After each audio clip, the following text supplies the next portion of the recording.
Muy buenas tardes, bienvenidos a esta nueva conferencia del segundo ciclo de la Sociedad Española de Retórica. Tenemos el gusto de recibir y presentar esta tarde a doña Marina Díaz Burgueal, que es graduada en Historia por la Universidad Autónoma de Madrid. Hizo el máster en la Autónoma y en la Complutense, en el programa interuniversitario de Historia y Ciencias de la Antigüedad, y se doctoró en Historia Antigua por la Universidad Complutense igualmente. Actualmente también está cursando otro máster, el de formación del profesorado en la especialidad de Historia Antigua, y ha recibido la beca de formación de personal de investigación de la Complutense en el Departamento de Historia Antigua de esta universidad.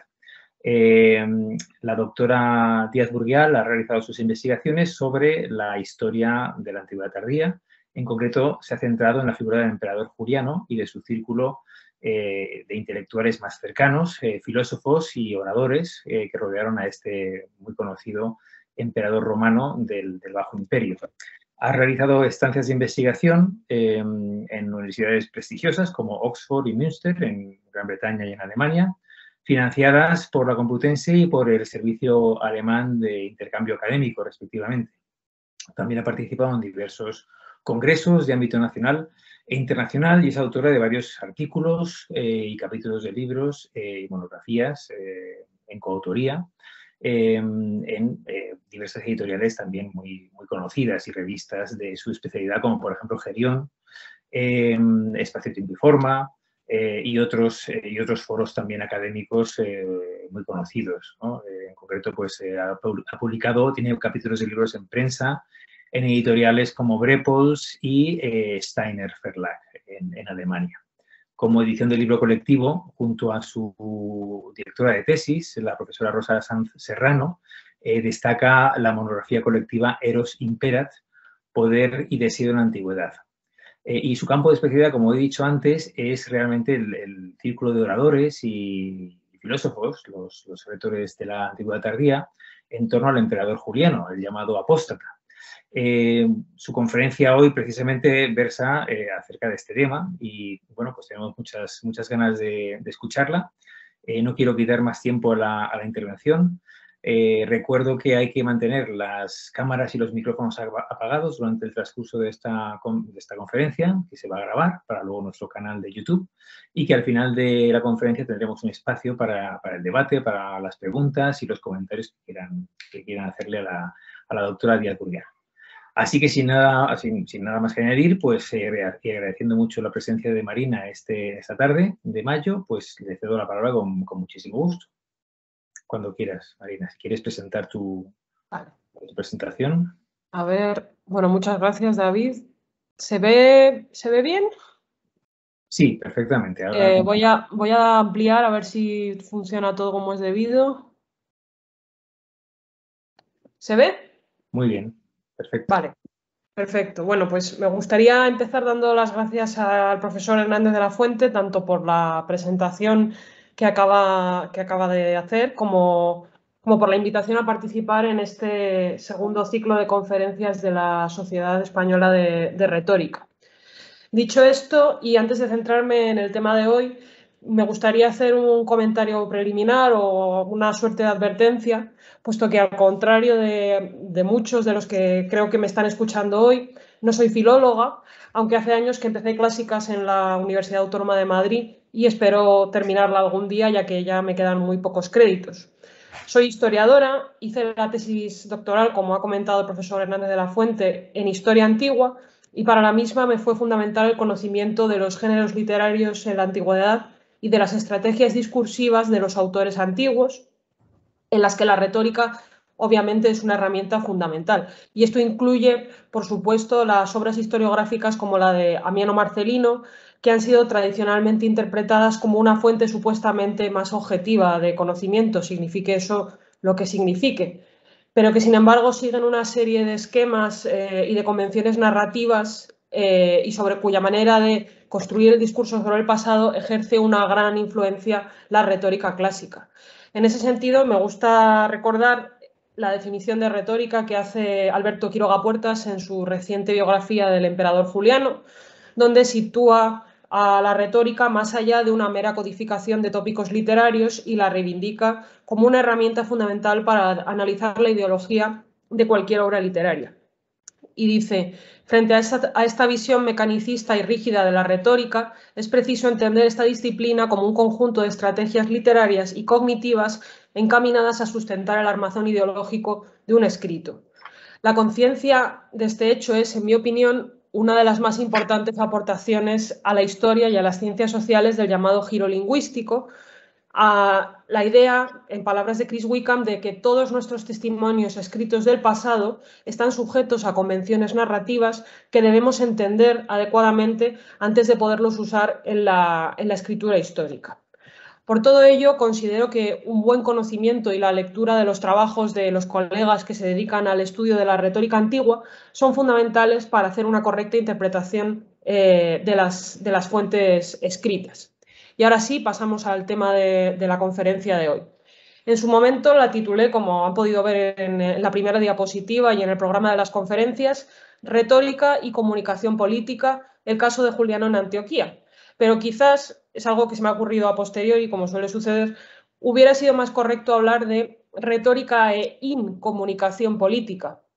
puesto que, como veremos, el misopógon, que es el discurso que voy a presentarles hoy, puede interpretarse como el testimonio de la incomunicación entre el emperador y sus súbditos de la ciudad de Antioquía, como han defendido en un estupendo artículo Liebe van Hoff y Peter van Nuffelen, cuya interpretación del discurso comparto y voy a seguir hoy aquí.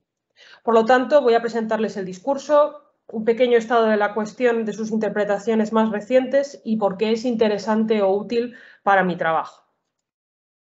Bien, como iba diciendo, ¿por qué le interesa a una historiadora del siglo IV el misopógon o discurso de Antioquía, que es otro de los títulos que le dan los manuscritos al texto del que voy a hablar hoy? Pues bien, lo estudié por su interés para conocer la relación del emperador Juliano con las élites, en este caso con las élites antioquenas de la ciudad de Antioquía, tras su usurpación en el año 360 y por la información que arroja sobre la forma que tiene Juliano de presentar el pasado, de presentar esa relación y los hechos sucedidos en Antioquía en el 362 que son normalmente interpretados como un punto muy importante de su gobierno. Y les he puesto en esta transparencia un pequeño resumen del tema de mi tesis doctoral, que fue el estudio de los posibles apoyos del emperador Juliano y de sus relaciones con diferentes sectores a través de análisis de redes sociales, centrándose especialmente en lo que el profesor Edward Watts ha llamado la última generación pagana, que es un poco lo que ha comentado en la presentación el profesor Hernández de la Fuente. Y a su derecha tienen pues uno de los sociogramas que derivó de mi aplicación del análisis de redes sociales a las fuentes que nos hablan de estas relaciones del emperador Juliano. Este discurso me interesaba sobre todo por esto último que comentaba, por la forma que tiene Juliano de presentar su mala relación con los antioquenos y porque constituye un intento por parte de Juliano de controlar la interpretación de lo sucedido en Antioquía en el año 362. De igual manera que en la actualidad los políticos cuentan con asesores mediáticos que les aconsejan sobre cuestiones de comunicación política, sobre la forma de presentar los hechos y en la elaboración de sus discursos. Por ejemplo, tenemos un estupendo ejemplo en la famosa serie danesa Borgen, donde seguimos las peripecias de la líder moderada y después de primera ministra Birgit Nyborg y de sus dos asesores políticos. De una manera análoga, digo, en este discurso, Juliano presenta una interpretación de la crisis antioquena del 362 que está completamente acorde con su pensamiento filosófico y que le sirve para delinear, por decirlo de alguna forma, su programa de gobierno. Se hace necesario decir algunas palabras sobre el personaje antes de centrarnos en el discurso. Juliano nace en el año 331 o 332, no está del todo claro, como hijo de Julio Constancio, hermanastro del famoso emperador Constantino el Grande, que aquí le tienen en este árbol genealógico que he sacado de la biografía que dedica a Juliano el historiador Lucien Gerfagnon, y que probablemente sea el personaje que más le suene de todo este árbol, porque la familia constantiniana es un lío bastante considerable. El sobrenombre de apóstata, que es por el que se le suele conocer, Juliano el Apóstata, si han leído la novela de Gore Vidal, que es estupenda, bueno, pues precisamente tiene ese título. Digo que el sobrenombre de apóstata se lo pondrán más adelante los autores cristianos. A la muerte de Constantino, en el año 337, la mayor parte de los parientes masculinos de Juliano, salvo su hermanastro Galo, morirán asesinados, seguramente por orden de Constancio II, que era uno de los hijos de Constantino y por lo tanto primo de Juliano. El joven Juliano se educará con el esclavo eunuco Mardonio, y este es un personaje importante, guárdenlo en la memoria porque volverá a salir después, quien iniciará a Juliano en la lectura de Homero y pasará esos años con él en el ambiente de su familia materna en Nicomedia, en una pequeña ciudad cercana a Constantinopla, en los Estrechos. Aquí se ve mejor. Y más adelante Juliano será enviado con su hermanastro Galo a una finca imperial en Capadocia, cerca de la ciudad de Cesarea, por aquí, que se llamaba Maquelum. En esa finca tendrá a su disposición la biblioteca del obispo Jorge de Capadocia, que había quedado encargado de la educación de los hermanos. Y no solo tendrá acceso a los evangelios, sino también a todo el legado de los autores clásicos, especialmente griegos. Cuando en el año 348 su hermanastro Galo sea nombrado César de Oriente por Constancio II, el César era, por decirlo mal y pronto, una especie de viceemperador en esta época, un emperador con menos poder que el Augusto, que el emperador de verdad. Bueno, digo que cuando Galo sea nombrado César de Oriente por Constancio II, Juliano se marchará de Maquelum y estudiará en Constantinopla y en Nicomedia, y finalmente entrará en contacto con las comunidades de filósofos de la zona del Asia Menor, con las comunidades de filósofos neoplatónicos, esto también es importante,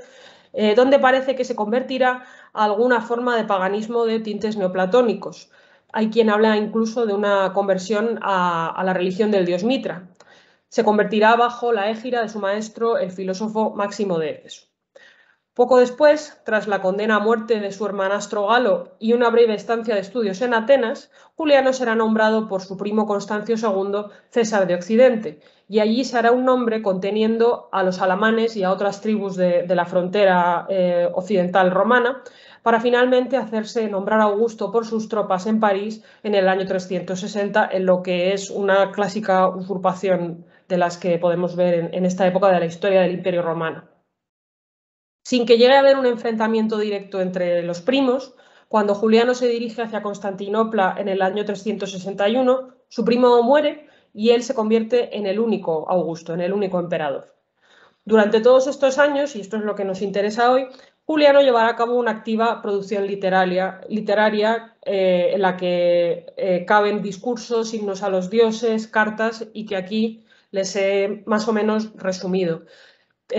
Compuso dos elogios al emperador Constancio, este primero de la lista y este que se llama Sobre las acciones del emperador o sobre la realeza, y que ahora hay algunos autores que, bueno, se preguntan si no es más bien un elogio a sí mismo que al emperador Constancio.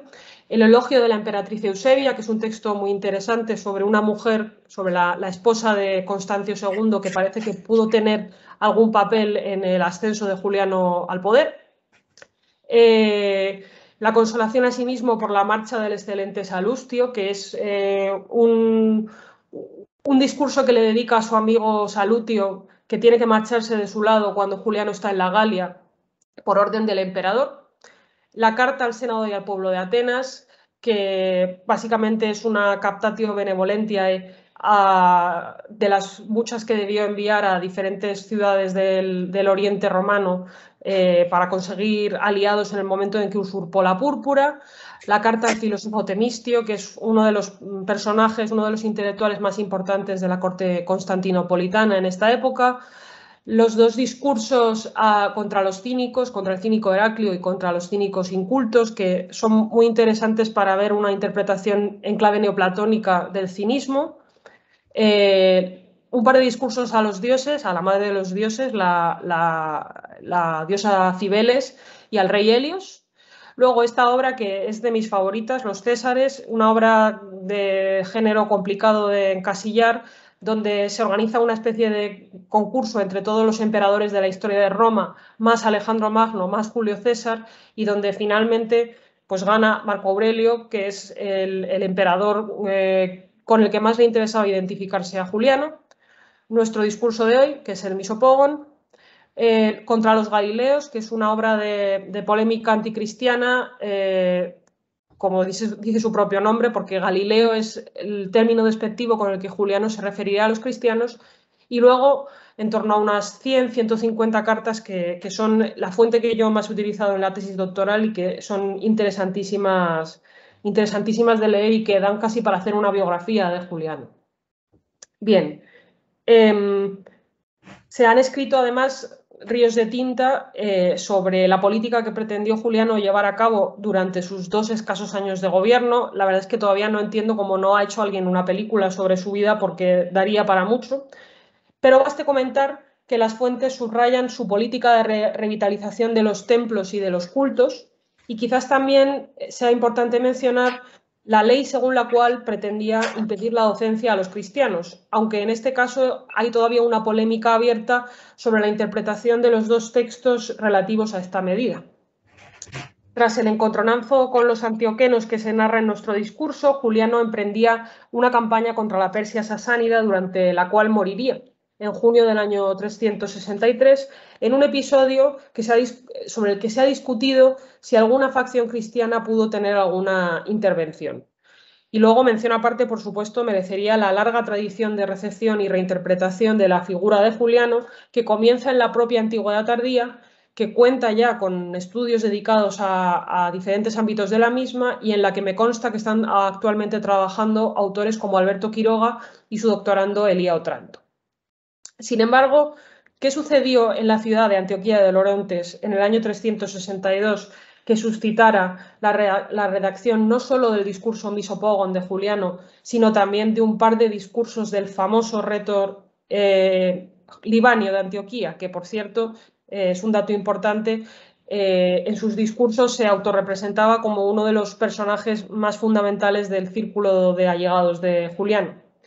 Diría que se trata de un tema que es fácil de explicar pero difícil de interpretar, porque la mayoría de las fuentes siguen, bien para condenarla o bien para alabarla, la interpretación que Libanio da de los hechos y que por supuesto intenta disculpar a Juliano, o bien siguen la del propio Juliano. El único que presenta una interpretación que se desvíe un poco de la julianea es el historiador Amiano Marcelino, que era contemporáneo de Juliano y gran admirador de nuestro emperador.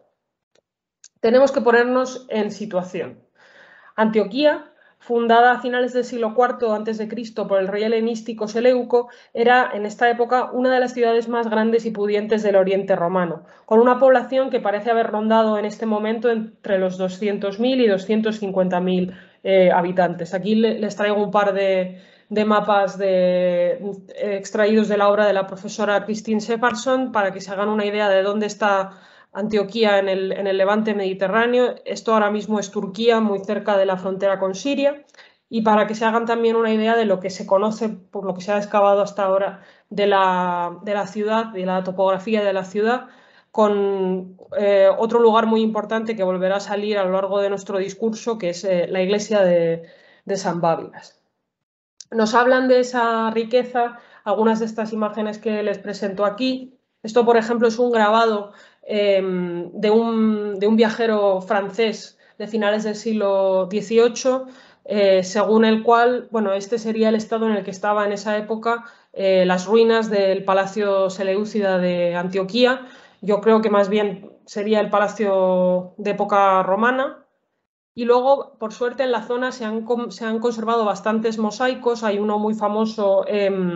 donde vemos a un guerrero griego que está agarrando el casco de una de las amazonas, y está este, que es más tardío, del siglo V, de la zona del suburbio de Dafne, que aparecía en este mapa que les he mostrado antes, aquí, y que también volverá a salir más adelante porque tiene mucho que ver con el tema del discurso. Y en este mosaico, por ejemplo, vemos en el centro a la megalopsigia, a la magnanimidad, rodeada de una serie de escenas de caza. y digamos que en el marco del mosaico podemos ver también algunas escenas que se han interpretado como, bueno, como escenas de la ciudad de Antioquía. Por lo tanto, estamos hablando de una población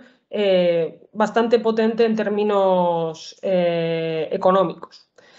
Además, antes de que Juliano se asentara allí en el 362 para preparar su campaña persa, la ciudad ya había sido residencia y base de operaciones en Oriente de varios emperadores, incluyendo su primo Constancio II y su hermanastro el César Galo.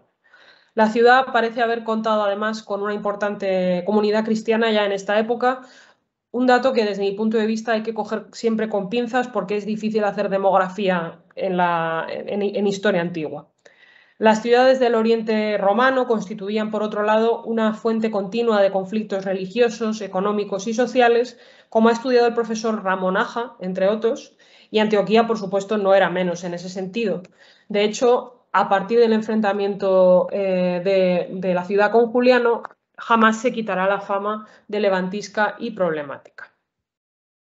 Bueno, esta es la traducción que he utilizado para nuestra conferencia de hoy, que es la del profesor García Blanco en Gredos, pero hay traducciones del discurso a prácticamente todas las lenguas europeas y relativamente recientes, de los últimos 50 o 60 años. ¿Qué sucedió en Antioquía? Cuando Juliano llegó a la ciudad a finales de la primavera del 362, acompañado por su ejército y su corte, esto es importante mantenerlo también en mente porque significa que la ciudad se vería muy ampliada en población durante los meses que el emperador eligiera pasar allí. Parece que en la ceremonia de Adventus, en la ceremonia que celebraba la llegada del emperador, los antioquenos le recibieron al grito de «tenemos de todo, pero todo está muy caro». Es decir, la ciudad estaba sufriendo una crisis de escasez y desabastecimiento de alimentos provocada por una combinación letal de factores como una mala cosecha, sequía, inflación de los precios y la especulación del precio del trigo a la que se lanzaron los antioquenos más pudientes y que se vería agravada por la presencia del ejército y la corte imperial y por el impacto económico que supondría para la región la preparación de la futura campaña persa. Como digo, en una combinación de factores que no había sido ajena a las ciudades del Oriente romano desde el siglo III después de Cristo. De acuerdo con Van Hoff y Van Nuffelen, los autores que mencionaba antes, en lugar de responder directamente a esta petición del pueblo, tenemos de todo, pero todo está muy caro, Juliano decidió reunirse con la curia de la ciudad para discutir el asunto, iniciándose así la crisis de comunicación de la que hablan estos autores. La desatención del emperador a las demandas de los antioquenos podría haber provocado su animadversión contra el Augusto. Juliano no volvió a ocuparse del asunto hasta octubre, cuando, necesitando asegurar la alimentación del ejército que le seguiría a Persia, publicó un edicto que fijaba el precio máximo del trigo, del que, por cierto, tanto Amiano Marcelino como Sócrates Escolástico, que es un historiador un poco posterior, señalan que fue una respuesta directa al ánimo del pueblo. Sin embargo, la medida, la fijación del precio máximo del trigo no funcionó, puesto que los mercaderes de la ciudad comenzaron a acaparar trigo y la curia no vigiló que se cumpliera el edicto. O, en mi opinión, dado que la curia no vigiló que se cumpliera el edicto, los mercaderes pudieron dedicarse a acaparar trigo. Para algunos autores, la animadversión de Antioquía hacia Juliano fue probablemente no tanto por sus políticas en la ciudad, que es lo que se suele decir, sino por cómo era percibido por los antioquenos, es decir, como un emperador que no respondía a las peticiones directas de la ciudad. Van Hoff y Van Nuffelen señalan una segunda dimensión de la crisis entre Juliano y Antioquía, que es la siguiente. Igual que el emperador no había respondido a las demandas de los antioquenos relacionadas con el trigo, tampoco lo hizo ante el aparente entusiasmo inicial de los antioquenos con los proyectos de Juliano en lo que concernía a la religión. Así, Libanio refiere en su discurso de embajada a Juliano el griterío de la población de la ciudad al recibir al emperador y su entusiasmo ante las medidas que iba tomando, que sin embargo no parecen haber sido del gusto de Juliano, que rechazaba la forma de expresar ese entusiasmo, el griterío, algo que los antioquenos parecen haberle recriminado. Sin embargo, esta no es la imagen que presenta Juliano en su discurso, donde viene a insinuar que sus políticas religiosas estaban condenadas al fracaso en Antioquía desde el principio. Esta amargura parece hundir sus raíces en la polémica en torno al templo de Apolo, que está situado en ese suburbio de Dafne, que hemos mencionado antes, y que habría sucedido durante la estancia de Juliano en la ciudad. El emperador habría pretendido realizar un sacrificio y recibir un oráculo en dicho templo. Aquí lo dice: en aquel momento me imaginaba la procesión como si la viera en sueños, las víctimas, las libaciones, los coros dedicados al dios, los perfúmenes y los jóvenes allí en torno al santuario, con sus almas dispuestas de forma digna del dios y engalanados con simples y adecuados vestidos. Pero cuando penetré en el santuario no encontré ni perfumes, ni torta sacrificial, ni víctima. Lo que comentaba es que Juliano querría haber realizado un sacrificio y recibir un oráculo, pero se encontró con que, y esto me hace bastante gracia, el sacerdote solo contaba con un ganso para sacrificar y que la ciudad no ofrecía ningún animal para ser sacrificado. Aquí hace que el sacerdote diga estas palabras: yo he traído de mi casa un ganso para consagrárselo al dios, pero la ciudad no tiene nada preparado para esta ocasión. Empezamos bien, debió de pensar Juliano.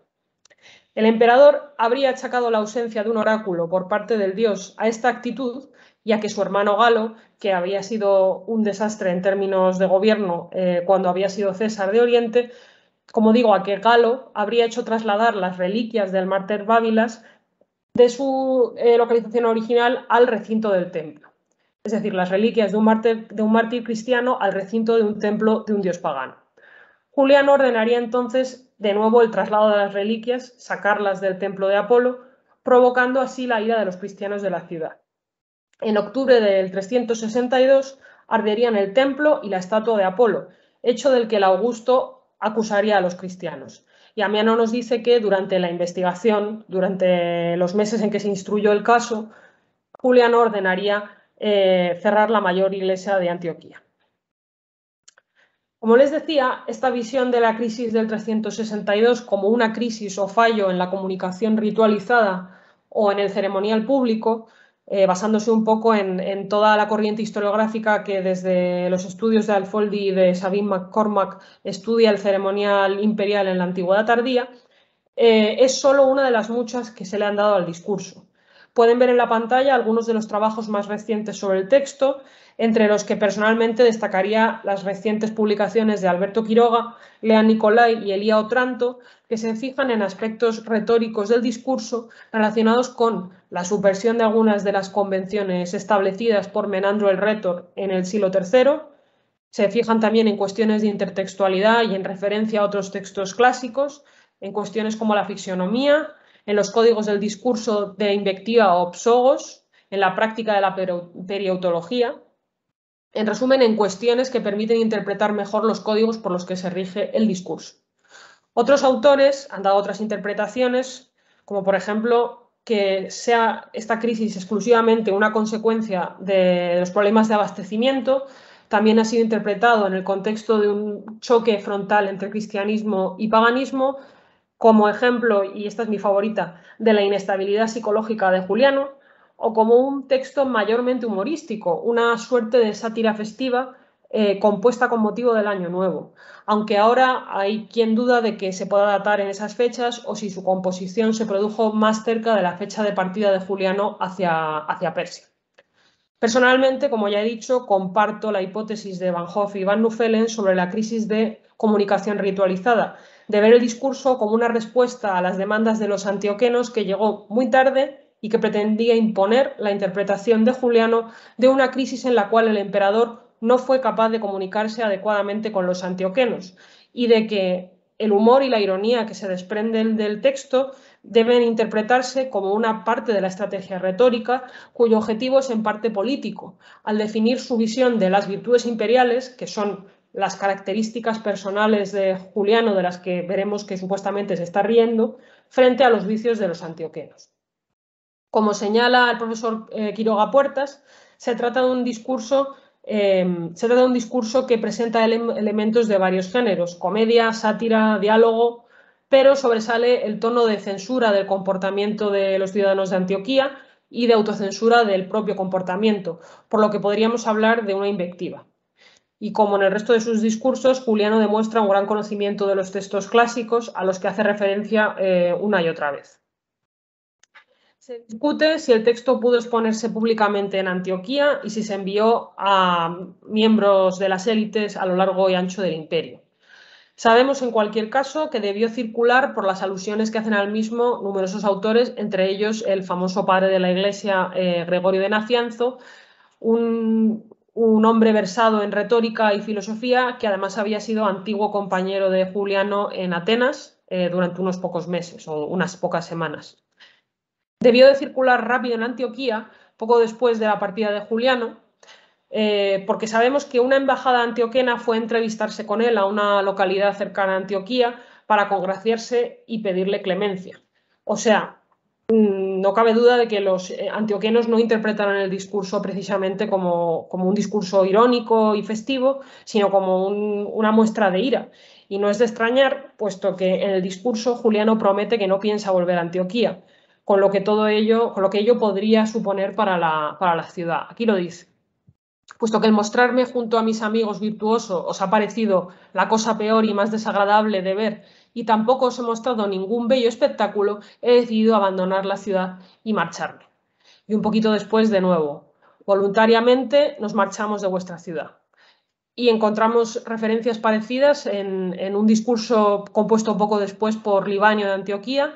donde dice: pero ahora el amigo de Apolo, Juliano, nos odia y está convencido de que su odio es correspondido por los alumnos del dios, y anuncia que pasará el invierno en Tarso de Cilicia. El tema del discurso es, aparentemente, contestar a los insultos que llevaban varios meses circulando en forma de poemillas por la ciudad, que desde hacía meses venían lanzando contra Juliano la población antioquena por la desatención del emperador a las peticiones de la ciudad. La forma correcta de contestar a estos insultos para una figura de poder hubiera sido aliviar la tensión y tomárselo con filosofía, pero Juliano compone este discurso. Para ello, como señala el profesor Quiroga Puertas en un artículo de hace unos años, Juliano hace uso de algunas convenciones literarias propias de la retórica, pero dándoles la vuelta. Subvierte esas convenciones, como por ejemplo el uso de recursos de dos tipos de discursos codificados por Menandro el Rétor, como son el encomio de una ciudad y el discurso de partida. Aquí tenemos la mención que hace Juliano muy al principio del discurso a las mofas y las pullas de los antioquenos, en este caso por propia boca de los antioquenos, que le dicen: ¿cómo vas a soportar los dardos persas si tiemblas ante nuestras pullas? Bien, uno de los argumentos principales o el tema en torno al que se organiza el discurso es, haciendo honor al título del mismo, la barba de Juliano y en general su aspecto, que lo relaciona con las virtudes, los valores y la imagen asociados al filósofo, entre ellos la sabiduría y actitudes quizás un tanto raras por su alejamiento del mundo. Y bueno, para ilustrar un poco este último punto, les he traído estas imágenes, dos representaciones más o menos contemporáneas, bueno, la moneda completamente contemporánea de Juliano. Esta estatua que se supone que representa a Juliano, pero aún se discute. Hay autores que piensan que podría representar a un sacerdote de Serapis o incluso a un rétor. Y para que vean que esa imagen de Juliano como un personaje barbado se ha mantenido en el tiempo, les he traído este extracto de un cómic muy reciente, Apóstata, del autor belga Ken Broeders, donde por supuesto Juliano aparece completamente barbado en el momento precisamente en el que su ejército en París le está coronando emperador con ese torques que le coloca el soldado teóricamente bárbaro y del que nos habla Amiano Marcelino. Y esa representación obviamente sigue en el tiempo, ya está antes de ese cómic que les he mencionado, por ejemplo, en este cuadro de Edward Armitage de finales del siglo XIX, donde Juliano está presidiendo una conferencia de sectarios. Y no es un uso, obviamente, inocente. Si pensamos en la imagen típica del filósofo ya en la antigüedad, si pensamos en los bustos de Sócrates, de Platón, de Aristóteles, de Marco Aurelio, que es uno de los referentes fundamentales de Juliano, todos tienen barba. Y es una representación que sigue en el tiempo, como en este cuadro de Jerome que representa a Diógenes en su tinaja y que va todavía más adelante en el tiempo, aún hoy, y aquí me permito una pequeña broma, porque en esta canción del programa de divulgación histórica Horrible Histories de la BBC, Platón, Aristóteles, Sócrates y Diógenes aparecen también reflejados con una más o menos cuidada barba en función de cada personaje. Por lo tanto, la barba no es inocente en este caso. Esta referencia a la barba aparece ya en la propuesta que hace en el proemio del discurso al autocensurarse en primer lugar por su cara. Dice, alabarme a mí mismo, sin embargo, aunque lo deseo vivamente, no puedo. Por el contrario, puedo censurarme en 1000 cosas, empezando en primer lugar por mi cara. Y luego continúa hablando de su espesa barba, por la que consiente que corran las pulgas como animales salvajes en la espesura, y no me permito comer ávidamente, ni beber con la boca demasiado abierta, pues debo tener cuidado, no sea que sin darme cuenta, junto con el pan me coma los pelos. En fin, autocensura su cara, su barba, su rusticidad, su mal humor y, por supuesto, su barba. Aquí Juliano hace lo contrario a lo que esperaríamos en un discurso a un emperador. En lugar de elogiar las virtudes imperiales, como la belleza, se burla aparentemente de la ausencia de las mismas. Y aquí tenemos otra referencia muy, muy interesante que no me resisto a señalar, aunque no tiene que ver específicamente con el tema de la barba, que es esto que dice aquí: también tengo la cabeza sucia y rara vez me arreglo el pelo, y las uñas y mis dedos están casi siempre negros de tinta. Esto es una descripción que hace Juliano de sí mismo, de los dedos siempre mojados de tinta porque pasa todo el día y toda la noche escribiendo como un buen intelectual y como un buen filósofo, que encontramos en más autores que hablan de Juliano y que nos dice mucho del tipo de imagen que quería enviar Juliano a sus posibles apoyos. A uno de los rasgos por excelencia del filósofo, la barba, Juliano contrapone el hábito del afeitado y la depilación de los antioquenos, presentándoles como delicados como las mujeres, aquí habla de delicadas y blandas manos, e inexpertos y despreocupados como los jóvenes. Aquí habla de nuevo, yo mismo doy motivo con esta barba de macho cabrío cuando podría dejarla lisa y afeitada como la tienen los hermosos muchachos y todas las mujeres a quienes por naturaleza corresponde lo amable. 3/4 de lo mismo sucede con la asociación de los antioquenos a la truffée, al lujo y al refinamiento, al gusto por visitar el teatro, el hipódromo y otros espectáculos que a Juliano le disgustaban. Aquí lo dice: me prohíbo a mí mismo los teatros a causa de mi estupidez y no admito dentro de la corte espectáculos excepto en el primer día del año. Y más abajo dice: odio los juegos del hipódromo tanto como a los deudores en el ágora. Como digo, estos espectáculos a Juliano le disgustaban, en contraposición precisamente a 3 figuras imperiales de las que quiere distanciarse a toda costa, como son su primo Constancio II,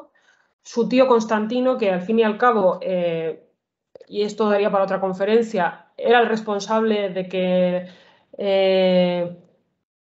su padre no hubiera tenido más oportunidades para optar al trono imperial, y su hermano paterno, Galo, que, como habíamos dicho, había sido un desastre administrando la mitad oriental del imperio en los años en los que fue César. Sin embargo, mostrando una clemencia digna de un emperador, a pesar de acusar a los antioquenos de un exceso de libertad o de parresía a la hora de criticar su barba, Juliano declara que no piensa castigarlos, aunque tendría el derecho a hacerlos. Dice: no, nunca os voy a hacer nada malo, ni os voy a degollar, ni a golpear, ni a atar, ni a encerrar, ni a castigar. Como digo, el asunto de los insultos a la barba permite a Juliano contraponer sus valores a los de los antioquenos, su austeridad a la moral relajada de Antioquía. Otros 2 recursos a través de los que efectúa esta contraposición son su contacto con los celtas y con los bárbaros de más allá del Rin en la Galia, y su educación bajo esclavo escita Mardonio, al que, si recuerdan, ya hemos mencionado antes. Así Juliano se atribuye cualidades tomadas de los celtas que no son apropiadas para la vida en la cultura griega, al hablarnos, ahora volveré a la diapositiva anterior, del duro invierno que pasó en Lutecia, en París, a la que dedica un pequeño panegírico y donde se negó a calentar el aposento donde dormía. Juliano recurre, pues, al tópico del buen salvaje, que también utilizaba Tácito en su momento, al enfatizar las virtudes de los celtas, que al fin y al cabo son las suyas, contraponiéndolas al gusto por el relax y por las orgías y por el placer de los antioquenos.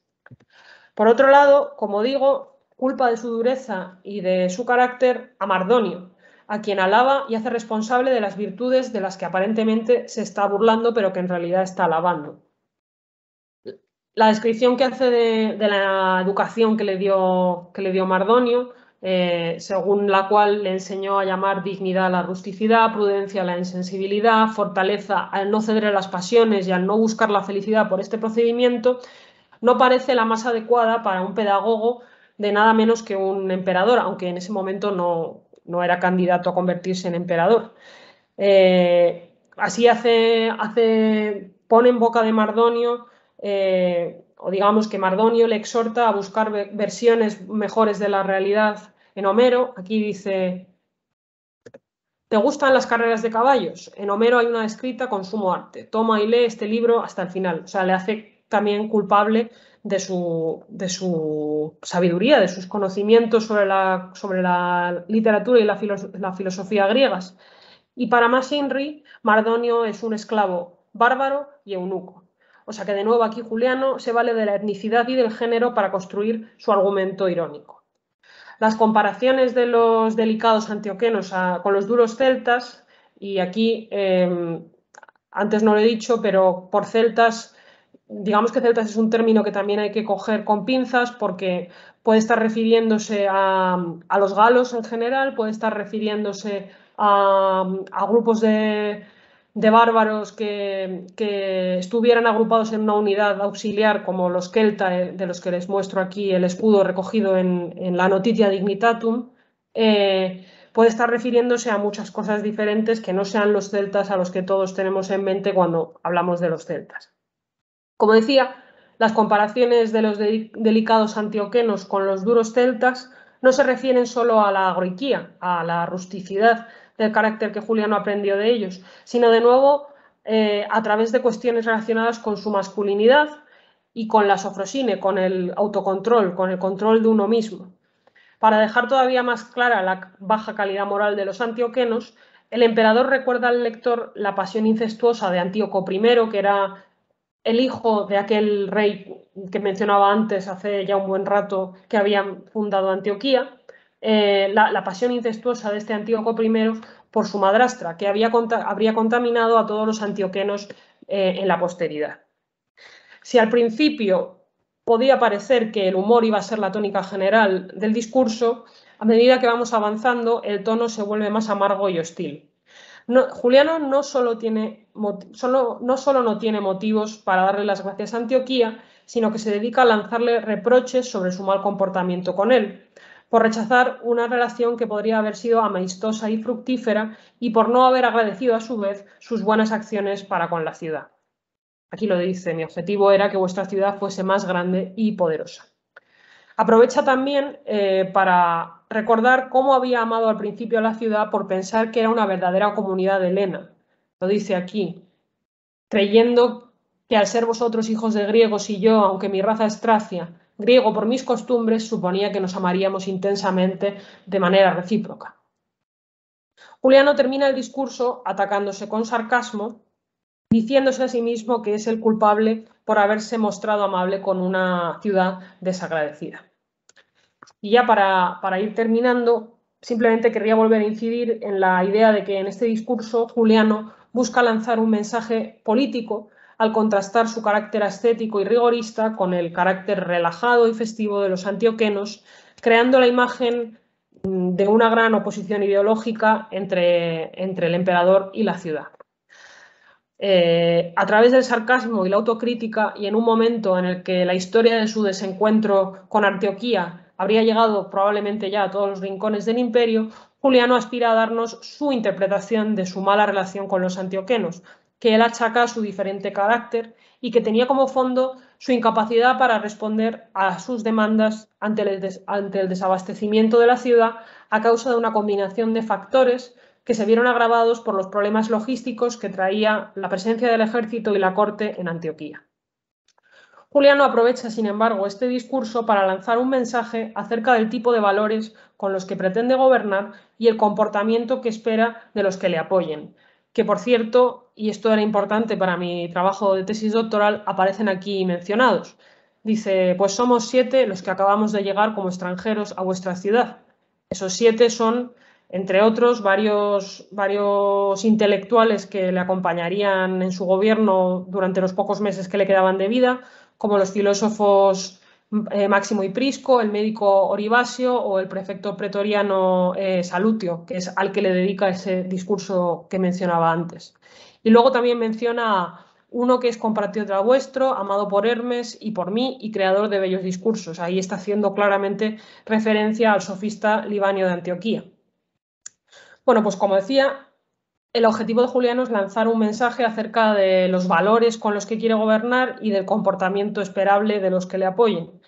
Pero además reivindica el, entre comillas, verdadero helenismo, alejado del lujo y asociado a la vida filosófica, recurriendo para ello, como en este último texto que les pongo, a referencias a las leyes de Platón y haciendo una defensa de virtudes como la justicia, la templanza y la filantropía. Y eso es todo. Muchas gracias por su atención y si están interesados en la bibliografía completa que he utilizado, se la puedo enviar por email si así lo desean. Muchas gracias.